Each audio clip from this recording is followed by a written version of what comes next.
Só que, mesmo no nível formal, não vou falar do ultraformal, que é o nível jurídico, né? Onde existe aí realmente uma obediência cega à gramática normativa. Aliás, existe numas, né? Porque hoje em dia as faculdades de Direito estão tão ruins, né?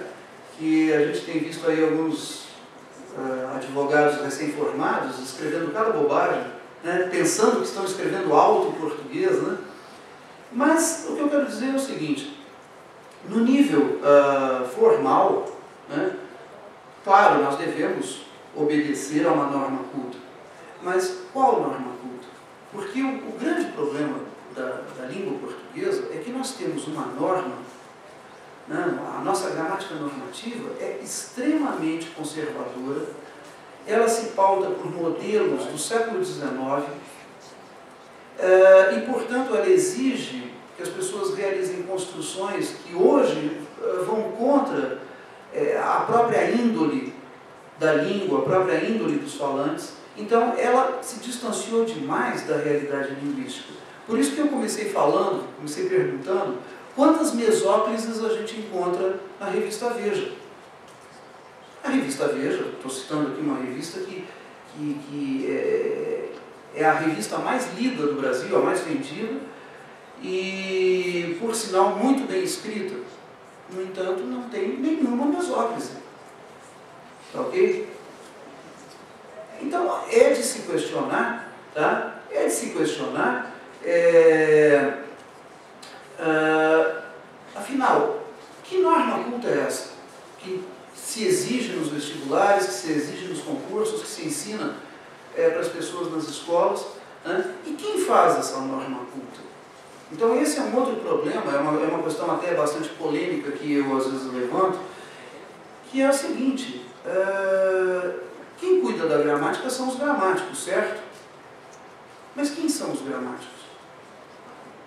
Ou seja, o gramático é um indivíduo que se auto-outorga o poder de legislar sobre a língua, sendo que ninguém lhe concedeu esse mandato para legislar sobre a língua. Rigorosamente, qualquer um de vocês pode escrever uma gramática, publicá-la, e se ela cair no gosto dos professores de português, ela vai ser adotada. Tá ok? Muitas gramáticas que nós temos aí em circulação, algumas até famosas, infelizmente, eu sou obrigado a dizer, não tem nenhuma base científica, elas se baseiam num puro achismo ou muitas vezes na idiosincrasia do próprio gramático, tá ok? Por exemplo, o Napoleão Mendes de Almeida, famoso gramático, ele dizia que o verbo odiar devia ser conjugado eu odio, tu odias, ele odia.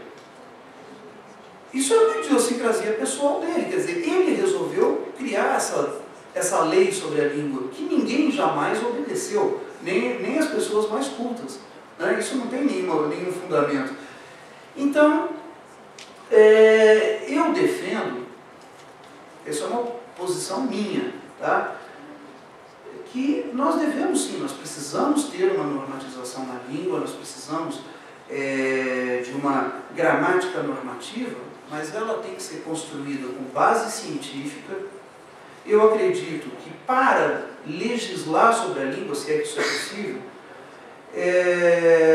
deveria existir algum tipo de comissão, algum tipo de organismo, que não a Academia Brasileira de Letras, tá? Mas algum órgão formado de especialistas, de pessoas que tenham no mínimo um doutorado em linguística ou em língua, alguém que tenha produção acadêmica reconhecida.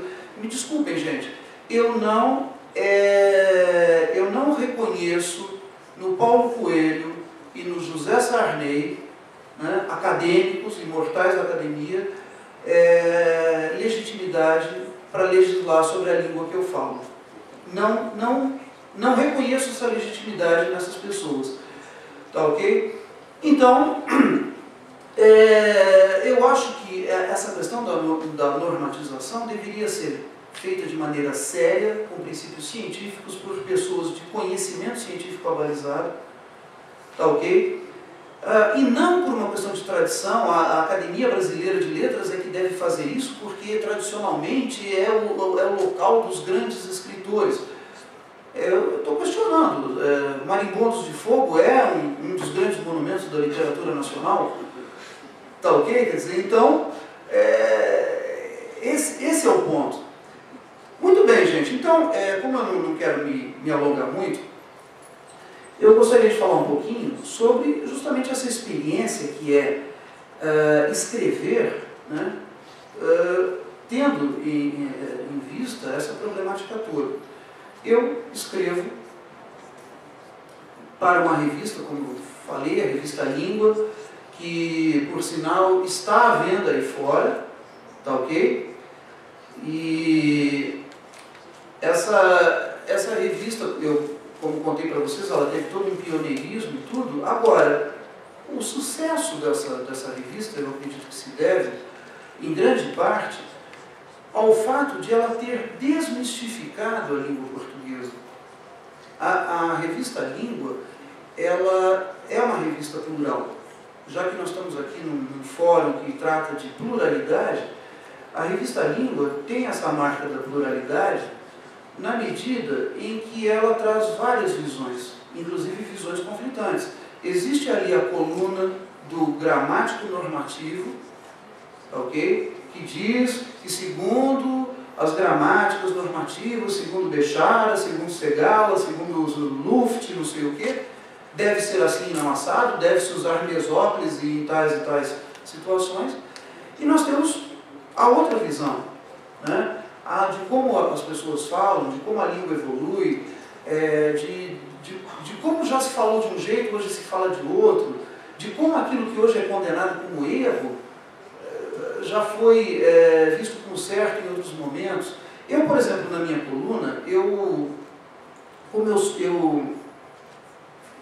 a minha pesquisa, o meu trabalho, até eu diria que a motivação para eu ter largado um curso de física no terceiro ano e ter ido fazer linguística é a minha paixão pelas línguas. Então eu sempre gostei muito de estudar língua, sempre gostei de comparar línguas e tal. E quando a gente conhece vários idiomas, a gente passa a ter uma mente mais aberta, né? Então a gente começa a entender que aquele fenômeno da nossa língua que nós achamos muito absurdo que as pessoas falem desse jeito, a gente vai ver que em outras línguas aquilo é normal. As pessoas constroem daquela maneira e não tem problema nenhum, tá ok? Se nós tivéssemos, se os nossos próprios gramáticos não fossem monoglotas, né, se eles fossem poliglotas, eles veriam que muitas coisas que eles ainda continuam exigindo que se faça na nossa língua, outras línguas românicas, línguas irmãs do português, já abandonaram há mais de 50 anos. Tá ok? Quer dizer, porque nessas outras línguas, parece que os gramáticos foram um pouco menos conservadores e incorporaram de bom grado contribuições vindas do popular, vindas das camadas mais baixas, mas que contribuíram para aperfeiçoar a língua, tornar a língua mais lógica, mais racional, mais eficaz na sua comunicação, enquanto que nós temos uma postura extremamente conservadora, extremamente resistente à mudança. Nós, eu digo, os nossos gramáticos, os nossos professores. Então, o que ocorre? Que hoje existe uma gramática normativa, que é aquela que a gente tem que aprender para prestar vestibular, e existe uma língua culta, que é a que está na imprensa, que é a que está nos meios de comunicação. Ela é muito bem escrita, ela é muito eficiente, e ao mesmo tempo, ela corresponde à realidade das pessoas cultas, à realidade das pessoas escolarizadas do século XXI.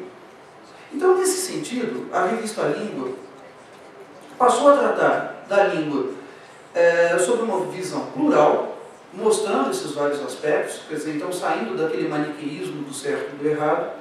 Ela própria é redigida num registro culto, formal, até certo ponto. Eu, particularmente, às vezes descambo um pouco para o semi-formal, faço uma brincadeirinha aqui ou ali, né? Mas ela tem um caráter formal, no entanto, ela se expressa de uma maneira moderna, né? Os articulistas que lá estão foram obrigados, alguns deles, a aprender a falar língua de gente.